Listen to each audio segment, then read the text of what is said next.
President Bola Tinubu declares a state of emergency on food security in Nigeria. Well, I believe also that that has been long due in Nigeria. The spokesperson of the president, Dele Alake, made this known while briefing State House correspondent on Thursday.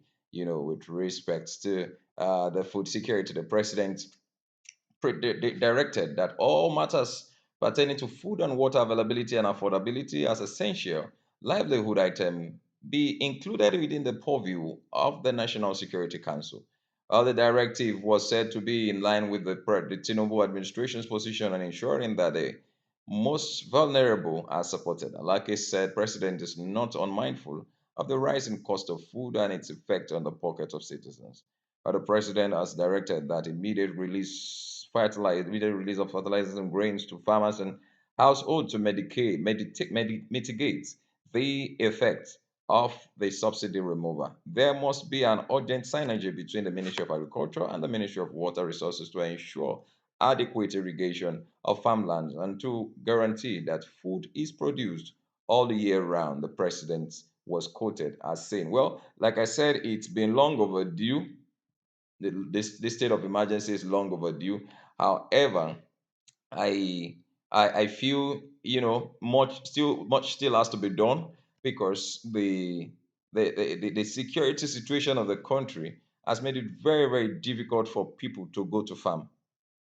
It has made it very very difficult for people to go to farm. So I feel that so much has to be done because if we continue the way we are going, if this state of emergency is not effectually taken on, then we probably will have more crisis on our hand than we actually plan to. But then in the meantime, let me take Rufai Oseni, on this particular one.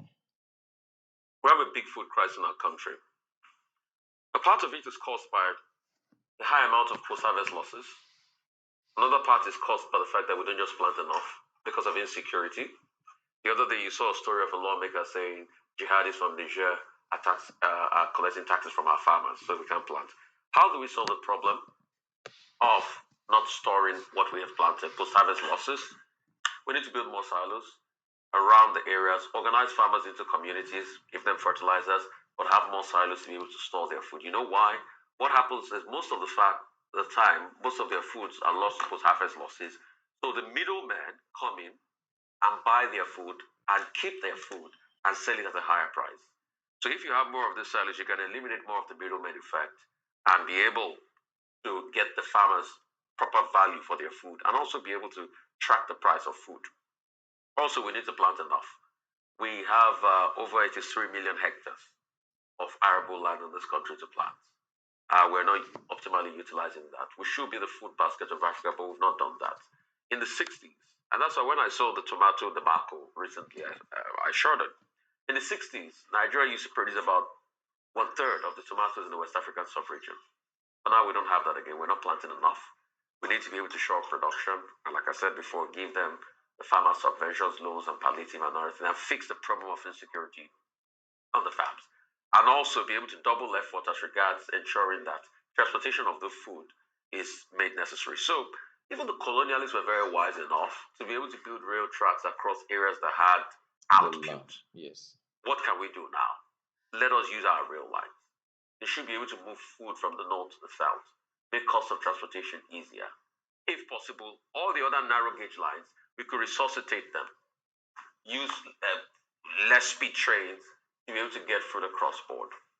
The palliative and subvention he's giving, we still need a lot more. 8,000 for 12 million families. What makes up those families in the first place? What makes up those households? For 6 months, how reaching will this effect go? Not too much.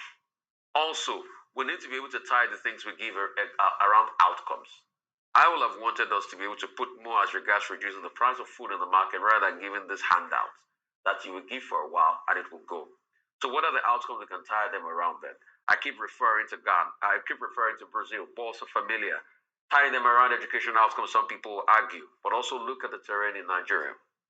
As regards farmers not getting enough irrigation, like I was saying before, build a dam per district. Try as much as possible to bolster agricultural prospects around there. And I saw there that you want to give 70 billion to lawmakers to aid you. No, let's reduce that money. You see, these people have reached enough. They've done well for themselves. Let's cut that money and give it more to the people. Because these people have big convoys and all of that. No, you can't be telling us to tighten our belt and we're hearing 70 billion being given to lawmakers. No, I'm not anti-lawmakers, but it's a desperate time. And in fact, let's even stretch the argument by saying, why can't we cut it to one house rather than having, two houses, the Senate and the House of Representatives? No, because you're giving 70 billion to lawmakers to aid in the work of the newcomers. I'm not saying it's not necessary, but let's cut even more. Okay. Oh, well, we can go on and on and on and on and on. Like I said, we'll always have something to say. But then it's long overdue, and I think something has to be done with respect to food production in Nigeria. I could come to think of the fact that subsidy has been removed now. Petrol. Look, I beg, just share the call, share your comment, drop your comment, make them simple and simple. Thank you very much for watching.